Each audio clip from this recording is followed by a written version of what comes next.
Hello, everybody. Welcome to the 15th episode of the Manor Podcast. I'm your co-host, Roger Bodee, joined as always with my best friend and other co-host, Michael Hamilton. Michael, what's the meaning of life? What is the meaning of life? I feel like it's kind of a deep question for the introduction of a podcast, but I'm happy to talk about it for a minute. I think in general that at least my goals in life are to have a meaningful impact on the ones I care about and make their lives better, I guess.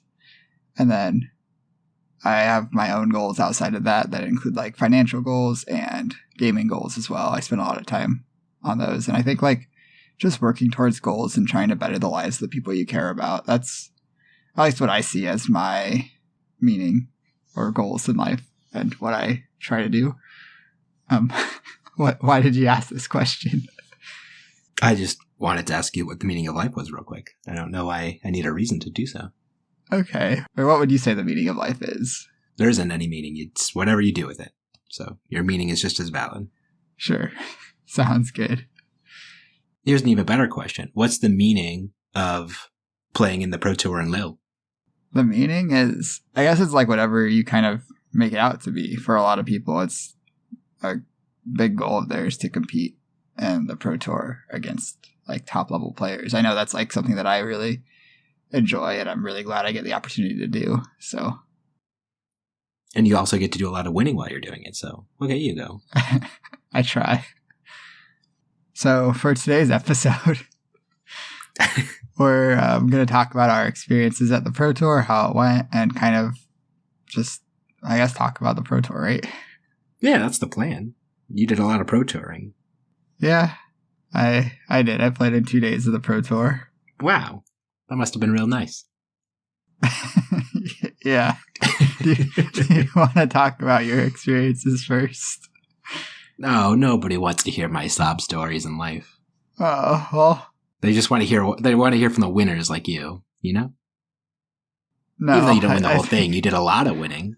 You're in the top 16. That's a good amount of winning. I did do a good amount of winning. And then my dreams were shattered as I paired into Prism the final round and Cody Williams destroyed me and his best matchup and my worst matchup, and it wasn't remotely close. I hit him a couple times. He let me hit him. He made a bunch of auras and the game was over. I wonder how many times Cody Williams played against Breyer on Prism.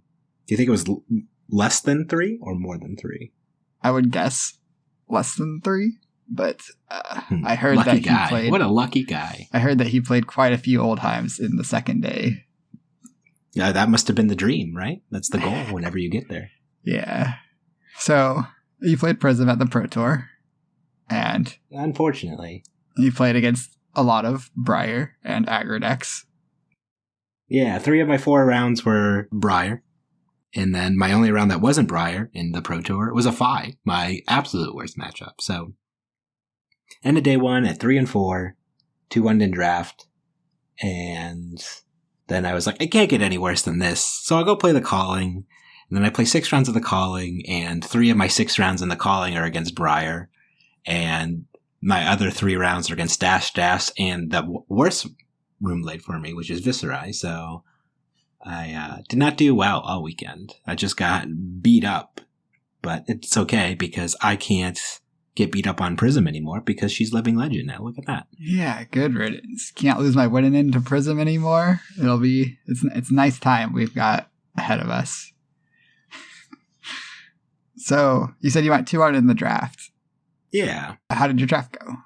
I drafted Icelander, and the draft was really good. I felt like I drafted my seat really well, and I punted a game, a weird spot against a Phi that I don't know if it was a punt or not, but it was just a really difficult turn sequence for me, and I just don't think I played it completely optimally, and that cost me the game. But then I got paired up into a 2-0 in the pod, so even though I was 1-1, I played against the 2-0, and I beat him when he was on Phi, so that's how I got 2-1 in draft on Icelander. Yeah, it's really weird you got paired up. Did you figure out if there was a draw in your pod or what happened? No, that's just what happened. Okay. How did your draft go? I hear you'd like to draft bad Icelander decks, but win anyways. I did. So both of my I guess my day one draft, I started by going into Icelander. I think around pick 6 or pick 7 of the pack, I realized Dromai was quite open. There was a pack that had one Dromai common missing, but it had the stilettos, the Dromai shoes, and the other common in the pack was like a pretty good common too.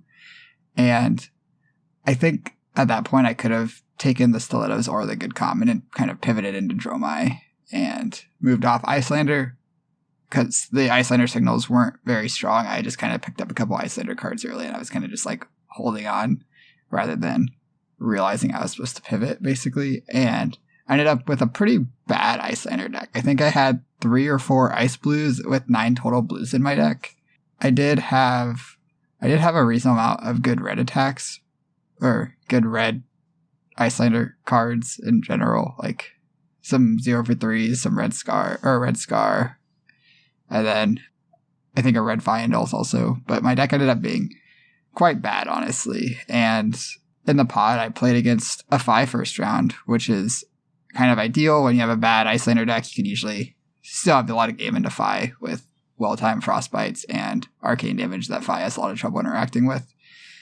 So I played against the Fi the first round, and I won what was a pretty close game. And then I played against another Fi the second round in my camera match against Erica. And I think I made a couple mistakes that game, but I ended up getting beat up pretty badly by that Fi, by her Fi. I think she played well and her deck was quite good. And then in the third round, fortunately, I got paired against another Fi, and I managed to win that one too. Our pod for that draft, it was the one that Matt Rogers was covered on stream. He was the only Dromai in the pod. There were 4 Icelanders and 3 Fis, so I just happened to play against all 3 Fis in the pod. I think I was quite lucky to play against 3 Fis and no Icelanders. Michael Hamilton get lucky? Oh, I can't believe it. It happens all the time. But it was quite lucky for me to avoid the other Icelanders. I'm sure their decks were not very good, but your blue count is so important in that matchup because you want to be using blues to both minimize their damage and play blues every turn on your turn. Or on their, sorry. You want to be pitching blues to minimize their damage and playing blues every turn on their turn, because the ideal cycle for you is play a red attack or a red spell on your turn, and then on their turn you want to play a blue card from Arsenal and swing the Waning Moon at them. And this is because both of your damage is very hard to block, just because your yellow 3 blocks and your red 3 blocks usually won't have things to block. So it's really hard to get value out of your reds and yellows that you aren't playing, like actively playing out. And because of that, you just want as many blues as possible to activate Spellfire Cloak, pay for your attacks, pay for Wand, and play from Arsenal. And as you can imagine, with 9 blues, I'm sure I had less than the average Icelander deck, even if their Icelander decks were not very good. Gotcha. That makes sense. I did have the full set of equipment. I had a Spellfire Cloak, which does help a lot in the matchup, but it can be hard to really get value out of your Spellfire Cloak if you don't have enough resources to pay for the Arcane Barrier anyway. Yeah. I don't know if at any point you want to talk about the Battle Hardened you also won over the weekend, but it seems like you're just a master at drafting this format. I think I got quite lucky in the Battle Hardened as well, but I'm happy to talk about it. Should I go through the rest of my Pro Tour stuff first, or should I just jump over? Yeah, of course. Okay. So after the draft, I was like, okay, I squeaked out a 2-1 with what I think is probably one of the worst, if not the worst deck I've drafted in the format. And I felt really good about squeaking out a 2-1, even though, like, obviously there was a lot of luck involved getting paired into the Fis and not the Dromai that 3-0'd the pod, or an Icelander that was more prepared for the mirror than me. So I played against 3 Fis, and we went to Constructed, where I played the Oldheim deck that I kind of talked about. It's a much more aggressive version of Oldheim. Jonathan Magnuson played a very similar deck on stream for 2 rounds, and he made it look really good on stream, just like smash some opponents. But it was, I think our lists were a few cards off, but basically the same idea of hitting with big disruptive attacks, pummeling, lots of elemental cards for Oak and Old. And the first round I played against Christian Hawk. He was on Dash, and he ended up making the top 8 of this event. But he was on the pistol item setup plan as Dash usually plays against Oldheim. We kind of talked about it before about how neither of us had a ton of experience playing into Dash.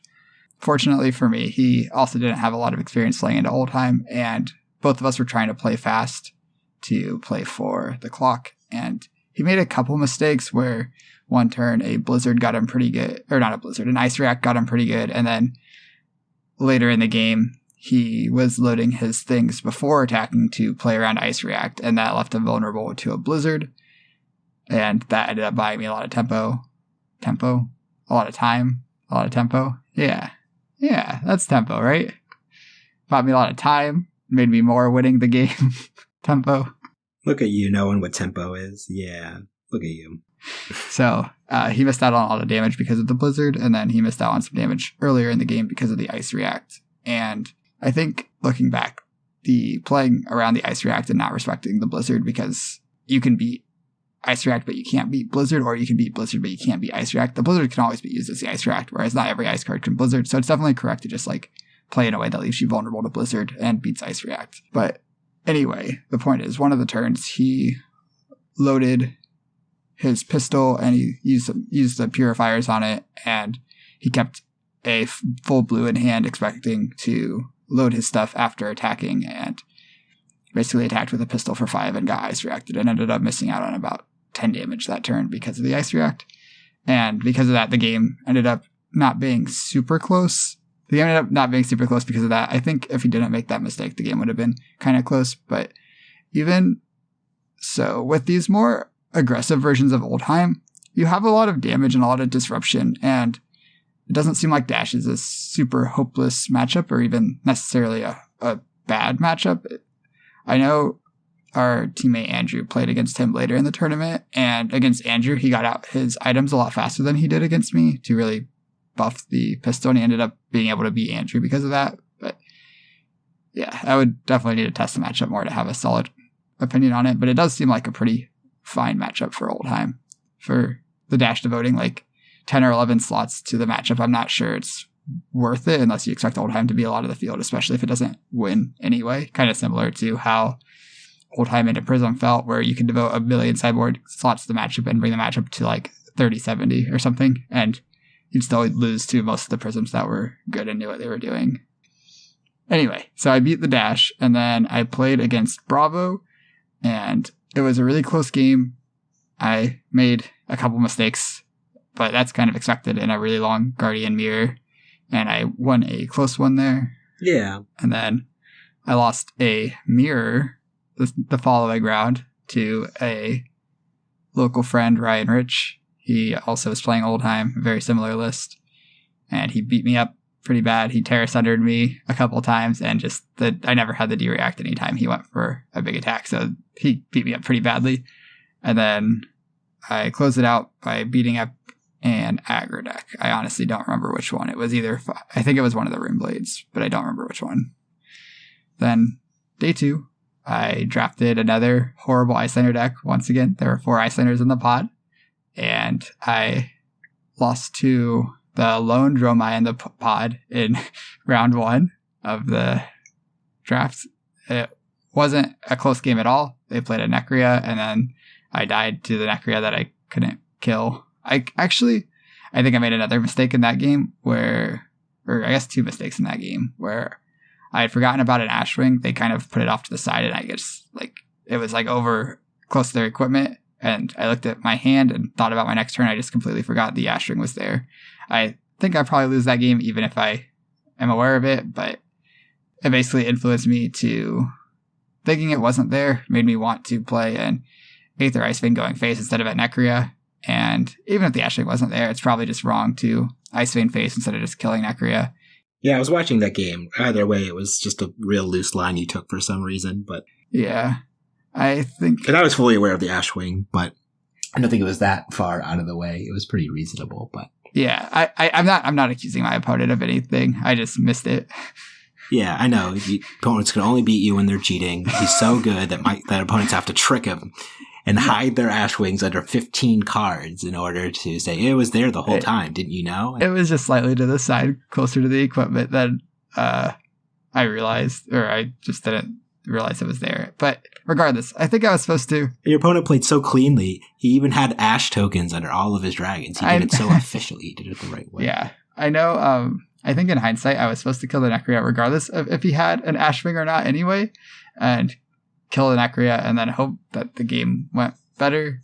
Anyway, I just ended up dying to the Necria. It hit me like 5 times over the course of the game, so it did a lot of damage. I think it was at 3 max health when eventually I just killed it, but because I didn't draw a way to kill it after I used my Aether Ice Vein at going face instead of on the Necria, and he just ended up sand covering the Aether Ice Vein, and the game wasn't at all close after that.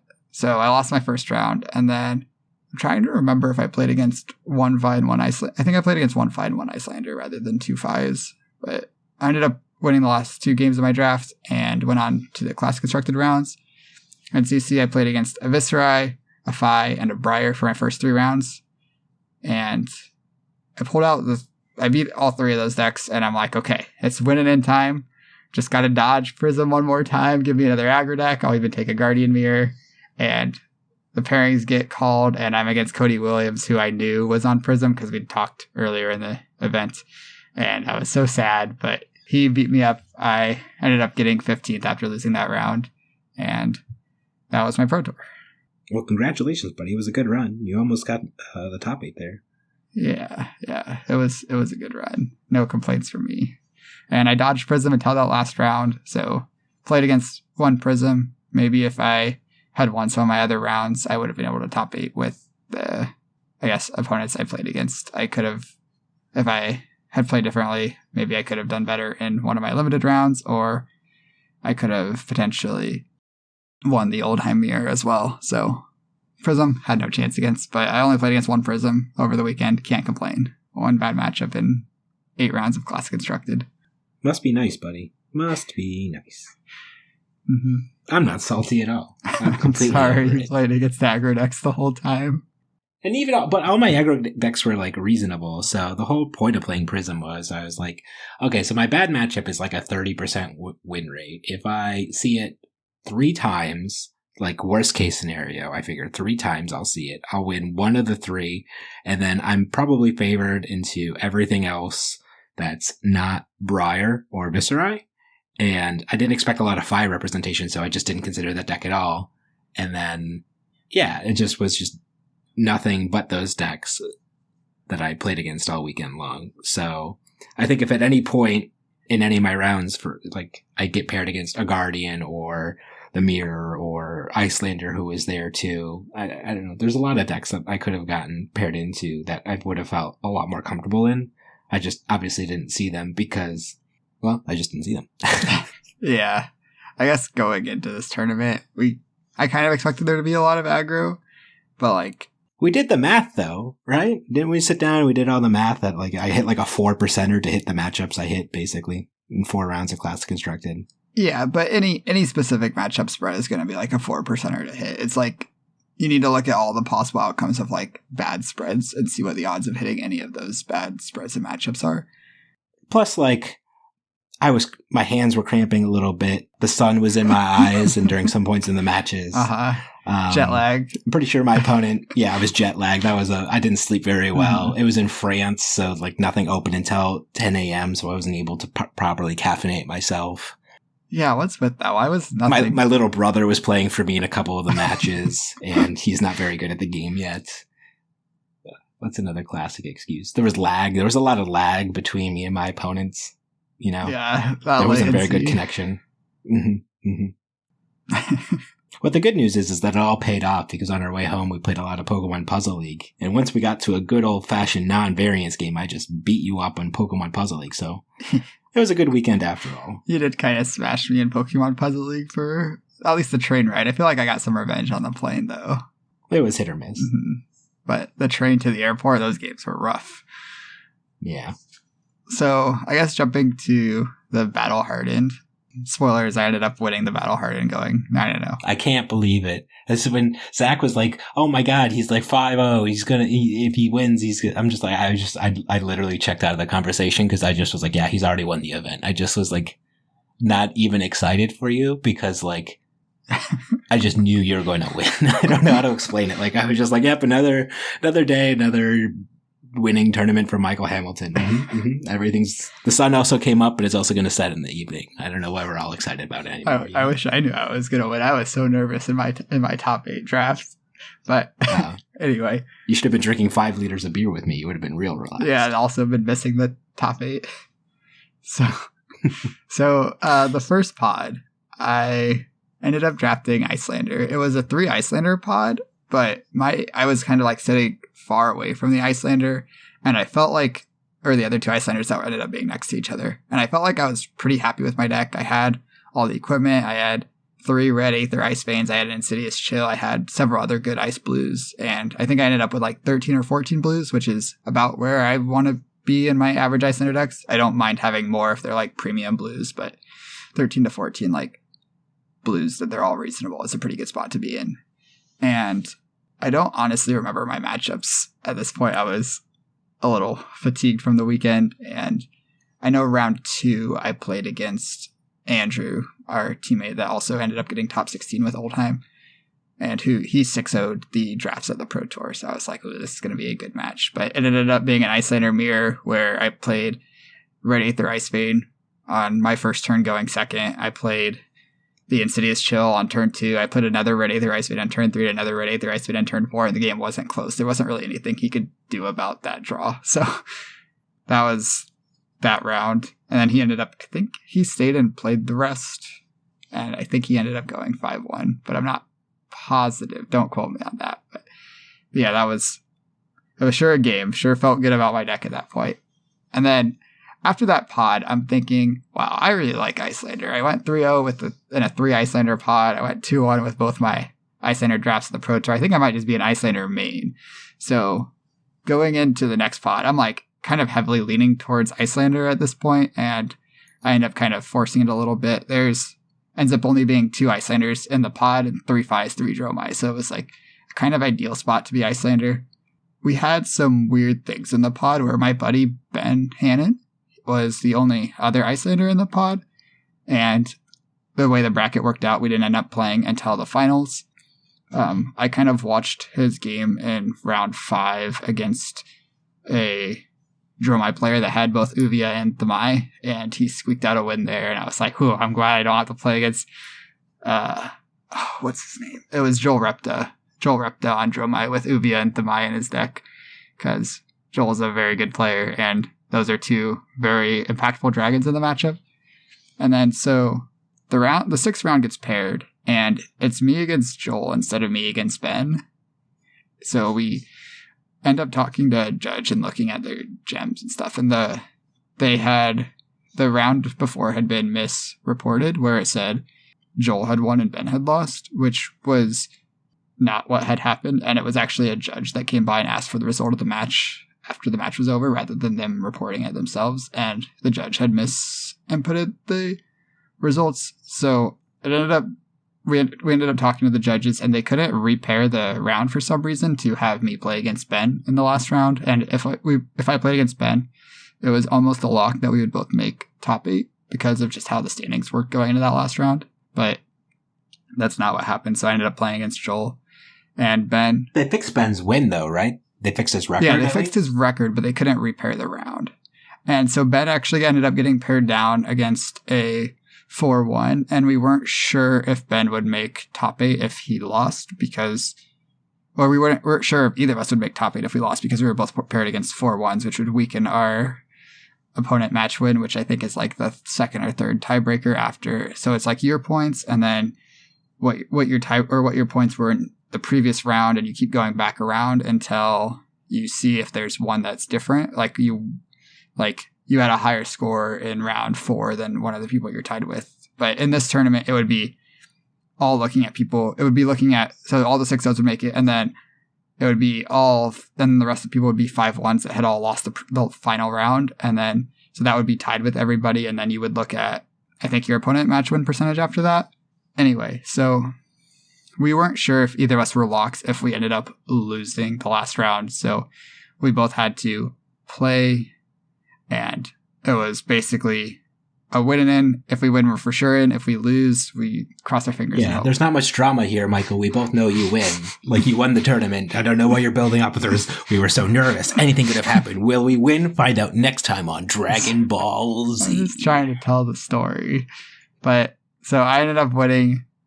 Joel had a kind of rough draw where he didn't end up drawing. I think he said he only had one red rake, but he didn't draw until pretty late into his deck. So I was able to just like get a lot of damage in before he had his Arcane Barrier up. And I don't think he had the shoes either, the Arcane Barrier shoes. So that also helped a lot. And then Ben ended up losing his last round and he got in at 8th seed. So it was, I'm not sure what happened that he got in at 8th seed, but I'm glad he made it in too. So I guess I'm kind of talking to Ben a little bit. We're talking about our top 8. He's like, I know you're going to go Icelander. And I let that like kind of mess with me a little bit. And I'm like, yeah, I like Icelander. I think I'm just an Icelander main in draft because I had drafted Icelander by four times out of 4 being here. And I felt very comfortable and like I had learned a lot about how to play her effectively in basically all 3 of her matchups. But specifically against Fi, I felt really good about how I was sequencing in that matchup. And Fi being the most commonly played deck in draft most of the time made me feel like if I was beating basically all the Fis, I was in a good spot with Icelander. And we get to the top 8 draft, and my first pack has both Red Aether Ice Vein and Sash of Sandakai. And I'm thinking about this pick for a really long time, and I'm like, I'd much rather be Icelander than either of the Draconic heroes. I think in a vacuum, or just like, I wouldn't recommend doing this in general, taking Aether Ice Vein over Sash, but I really wanted to play Icelander, and I was feeling like really confident playing Icelander. So I took Red Aether Ice Vein over Sash, which I think is the best Icelander common, but again, would not recommend doing it. And my next pack has a common missing, and there's 2/2/2 of the remaining commons. And if you listen to the Attack for 20 podcast episode, they talked about how the pack distribution, like 16 out of 24 packs have 3 Icelander commons and 2 of the other 2 heroes. And I know Ben had just, and relevant information, Ben is the one passing to me. And I know he had just played Icelander in the last pod, and he's very comfortable playing Icelander. In fact, he probably plays it on average more often than maybe you would expect it to be correct. I also do that, so I can't, no shade or anything. I just think he does have a tendency to play Icelander. And so I'm thinking in my head already, this is most likely a wizard common that's missing. It's 2 out of 3 chances it's a wizard common. And knowing Ben is happy to play Icelander, I could see him picking also a Red Aether Ice Vein or a Blue Ice Wizard card or something like that. Notable in the pack, there's also like a red 0 for 3 go again for Fi and some pretty good draw my cards, but I'm like, I already passed the Sash. I kind of want to try to stay Icelander if I can. And I ended up taking one of the 2 remaining wizard cards. And the next pack, it once again has only 2 wizard commons in it again. And I'm like, oh no, is Icelander being cut? This is rough because I passed the Sash. I took the Red Aether Ice Vein. I could have just taken the Sash, and I'm already like thinking in my head, like, we messed this draft up. I should have just taken the Sash and not let my personal bias like influence me to be Icelander. And I kind of hold course. I think I take a blue Dampen out of that pack just as a blue block 3. You're crazy, man. This is like I'm cringing in my seat. I can't believe you win this draft based on how you're playing this. Like, this is like unbelievable. I think I'm upset, and I'm not even a listener, and I know you really well. And I'm like, oh my God, like my insides are just curling at the thought of how you're drafting this right now. Like it's actually like just gross. I know. I think I messed this up pretty badly, but that's why we share the stories, right? We kind of talk about it. So pack 4, once again, Wizards very clearly dried up. I'm like, okay. Well, the good news is my pack 2 is going to be great, or there's no way there's any Icelanders I am passing to since they're getting so hard cut. I take like the only the only like playable wizard common left in the pack, just put it in my pile, shift the pack. We're sure you won this. You won this? I did. We're sure about this. I won this battle Hardened. So going into pick 5. I look at the pack. There is not a card that is playable in Icelander in the pack. Like, there's like a red Read the Ripples or something, but there's not like... Take it. You got to force Icelander, man, at all costs. Play red Read the Ripples. You get to opt 3 and then draw a card. Look at you. You're doing it. Pulling it off. It's pick 5, and there's not a card I would play in an Icelander deck in this pack. I might play Crack Bobble over red Read the Ripples. It's quite bad. So I looked through the rest of the pack, and there's a red Rising Resentment in the pack. And I had been shipping some good Fi commons, but it was pretty clear that the people passing to me did not really want to be Fi. And I'm like, okay, this is it. I literally can't force Icelander anymore. I can't. There's not even a card I could take to force Icelander. Let's take the red Rising Resentment, see what happens. So I take red Rising Resentment. I'm shocked you didn't take the red extremely open. Fi ends up being extremely open. I draft probably what is the best Fi draft deck I've ever had, despite wasting 4 picks on Icelander cards. I don't want to say wasted. They were wasted. Like the first two. The first 2 were probably okay. They were all wasted. When you took the dampening, that was a wasted pick, 100%. That was horrible. Yeah. That was pick 3 was the point where I was supposed to probably not take a wizard card and just be like, it's fine. We'll move off of it. But I got the clearest signals I think I've ever had to not be Icelander. And I eventually took the signals and moved off of it, despite fighting as hard as I could to not listen to my neighbors and, of course, the same hero as them. And it was so bad. In pack 2, pick 1, I open a Blood of the Drakai and a red Mounting Anger. And I'm like, well, this deck's a train wreck. I tried to force Icelander. It wasn't open. I'm going to get cut in 5, pack 2, because all the Fis have to be to my left since they aren't to my right, obviously. And I'm like, I'm just going to take the $40 card and take my top 8 and be sad. And I think about it for a long time between the red Mounting Anger and the Blood of the Drakai. I take the Blood of the Drakai. The red Mounting Anger ends up wheeling, and I end up with like the most insane Fi deck I've ever drafted. I think I end up with Quelling Robe, Quelling Shoes, Heat Wave, a million red 0 for 3s and 1 for 4 go-agains. Wow, that sounds like a good Fi deck. I can see how you win now. I'm sure you played them and attacked your opponents and they died. Good job. And I somehow ended up being first seed in the events, and first seed gets to choose play draw in top 8. No matter what your opponent is. And thanks. I've never been in a top 8 before, so I'm glad you tell me this. One day I hope to get there, but I'm glad you tell me how top 8s work. I appreciate it. But when you're Fi and you get to choose that you get to go second every round, it is very good for your win percentage. I think the first round I played against an Icelander. Their deck wasn't very good. I think it ended up being 3 Icelander, 3 Dromai, 2 Fi, but with me trying to hard force Icelander in that first pack, it made the 3 Icelander decks that did exist reasonably worse. And I think there might have been some other speculation to Icelander too that other players did with how dry those packs ended up being. So the Icelander pool was just like quite weak and my deck was very good. I just kind of ran over the Icelander opponent. In the second round, I played a Fi Mirror against Jamie.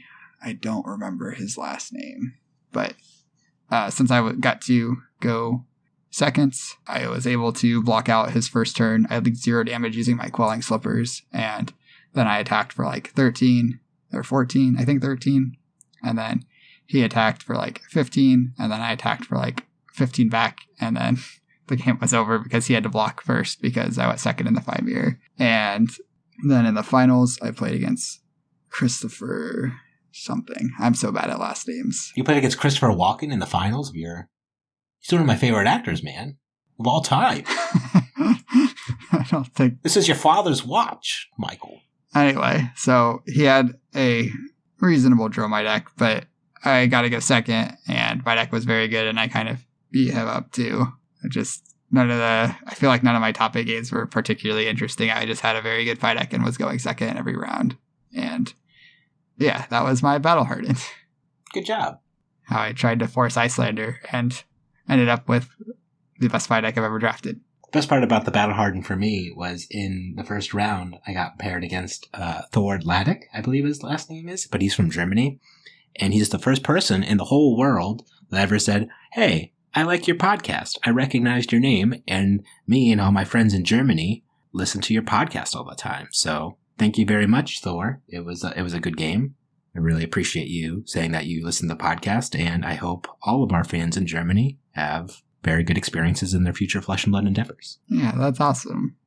I know people come up to you all the time, Michael, and you're like, oh my God, you're Michael Hamilton. They don't even know you from the podcast. They're just like, oh my God, you're the Michael Hamilton. I see it all the time because they ignore me because nobody cares about me and it gives a shit, but it's fine. I don't need their validation, but Michael does. He hangs on it. He's like, thank you. And then he's like, you want me to sign anything? I carry a Sharpie with me all the time. I carry a Sharpie. I know you probably want me to sign something for you, right? This is an old time you want me to sign your chest. And he says, and then somebody said, please sign my baby, my firstborn child. Please sign it for me. And he said, of course, I'd be happy to. So you signed a baby in France. That didn't happen. But I did have a couple people that said they listened to the podcast, and that was really cool. It was very validating to the work we put in making this podcast. And yeah, it was nice to hear that from people. And yeah. Yeah. Even James White, we're leaving the hotel room Monday. And James was eating breakfast at our hotel, leaving as we were walking in. And James goes, oh, you did a really good job, Michael. Good job winning the battle, Hardened, because you're Michael Hamilton. And then he walked on by and left the breakfast hall. That is a true story. That was nice of him to say that. And then right afterwards, a woman came up with their baby and you signed the baby. That part didn't happen.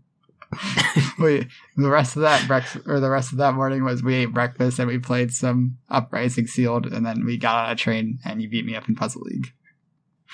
So going back, looking all the way back at it, I don't think you'd do anything different, would you? In terms of like the event, I think I would have tried to get to sleep a little bit earlier Thursday night and Friday night. Both nights I was just like pretty restless and ended up just like kind of scrolling my phone instead of sleeping for some time because I was just restless. So, and you even had the good bed. I did. No wonder why you did you did so well. Like you had the good bed and I had the crappy one. I pay for the room, and you're like, no, Roger, you get on the effing couch. Did you? Yeah, I sent you money. I'm just so used to not giving me money that I assumed you did. You asked me to, so I sent you money. Yeah. When we were having our lovers' tiff, I asked you for money for something that one time. Yeah. I sent you money, and then you're like, okay. I'm glad you agreed to also classify it as a lover's tiff, so thank you. I mean, if that's how you want to describe it, I'm not going to fight with you about it. I don't want another lover's tiff. We get into another lover's tiff over whether or not it was a lover's tiff. Yeah, that would be horrible. So I guess the rest of the Pro Tour kind of was pretty interesting. There were 4 Briars in the top 8, and then it was a Briar mirror in the finals where Matt Folks had his sweet belittle list that... Yeah, shout out to Matt Folks. He worked with us on the last Pro Tour, and then he ditched us losers, and he goes on to win a Pro Tour. What a smart guy. I think that's not how I would describe exactly what happened, but I am glad that he did so well, and he found a group to test with that worked for him and stuff. The JV that I played against in the semifinals of the Battle Hardened, he said he was buddies with Matt Folks too, and that was cool because, yeah, he was pleasant and good and stuff. I don't know. Words are hard. But yeah, shout out to Matt Folks. That's awesome. He won. He had his own pretty unique take on the Briar deck that obviously worked really well for him and on brand with his 1 million copies of Belittle. Yeah, the card still sucks. The deck was still bad. He got lucky. We all know. Of course. I still think Belittle's very good, and I stand by my placement at whatever number I ranked it at in our top 10 lists. Card's powerful. Does some very powerful things, especially while Rosetta Thorn's legal. And speaking of... Yeah, it's a blowout that Briar's not living legend at this point too, but soon. She's so close. I think she'll hit it in national season. I think she might be gone before Worlds. Is there a ban and restrict announcement before Worlds? I don't know for sure, but I thought they said that they would reevaluate Briar after after national season before Worlds. I thought that was in their last announcement. Oh, they did. Okay. They did say that. Doesn't really matter to me because I'm not going to Worlds. They could be the most broken, unfun format of all time.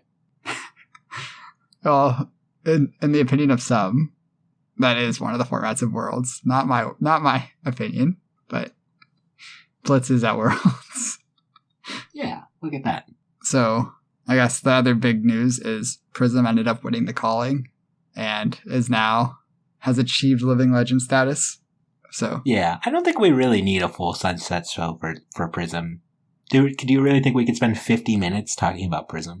We spend 50 minutes talking about Prism. Like, every time we bring up the spectrum mechanic, we're ready to go on a 50-minute rant about how bad. Yeah, but how many times can we do that rant? We can't milk that rant for 50 minutes, Michael. I think it would be pretty easy to fill a whole podcast talking about Prism and how polarized her matchups were and how she warped the format and made some decks like pretty close to unplayable, where like you had to be like a pretty heavy favorite in a lot of other decks to warrant bringing a deck that just like folded to Prism, because she's always going to be a big part of the metagame, and some like a lot of decks just like can't function against Prism. Basically, they just don't have a functional strategy against her. Yeah, now just imagine repeating that for 50 minutes, and that'll be our podcast next week. So I hope everybody's looking forward to that one. I think Prism is gone, and I'm happy. And I also.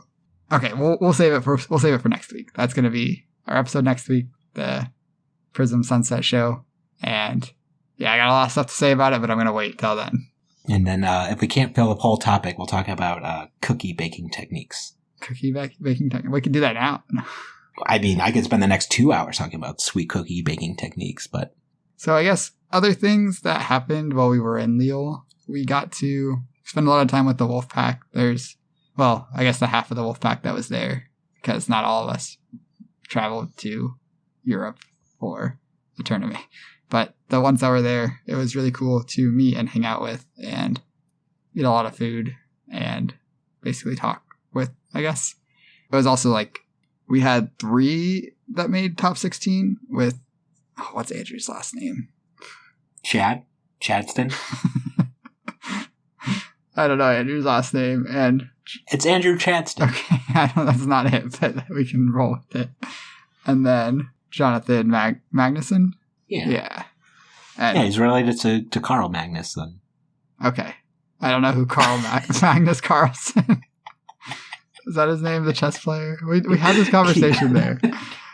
Anyway, the 3 of us all played a pretty similar old-time list, and we all 3 made top 16. John also lost his way into Prism. He played against 3 Prisms over the weekend. He was just the Prism magnet, so I appreciate him taking all the Prisms and me not having to play against them, but until the last round. But yeah.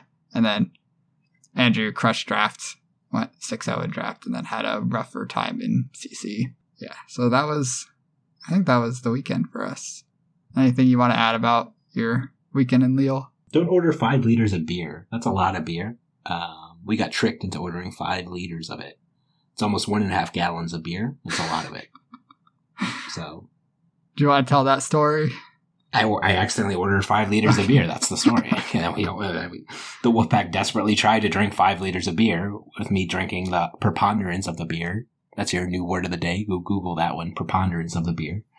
And then I was very drunk, and then Michael won his battle hardened, and then he went to a Chipotle in France because he's Michael Hamilton. He's not going to go find the best French cuisine in the world. He's going to go eat Chipotle after his battle hardened. And I cuddled him in the Chipotle, and that was my Sunday evening.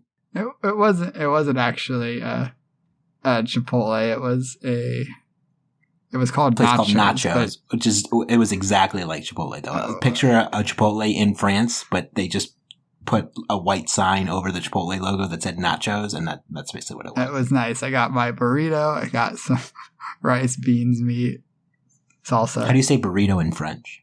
I did not. I said fajita in English, and they made me a burrito. Oh, all the words would be the same, right? Because they're in Spanish, so they should be the same words regardless. Oh, look at that. It was leveling you. It was a trick question. That makes sense. It was nice. Also, traveling for a whole day is a lot of traveling. That's, like, not pleasant. I don't know. Shout out to Hayden Dale, and I guess James White also, who just, like, regularly fly from Australia and New Zealand to, like, the United States and Europe for events. That's a lot. Yeah, it's too much flying. Mm-hmm. Okay. Well, do you have any closing thoughts before we sign off then, Michael? No, I don't think so. I think I've said everything. Okay. Well, then I guess we'll just go ahead and sign off. Thank you for listening this week, everybody. We really appreciate it.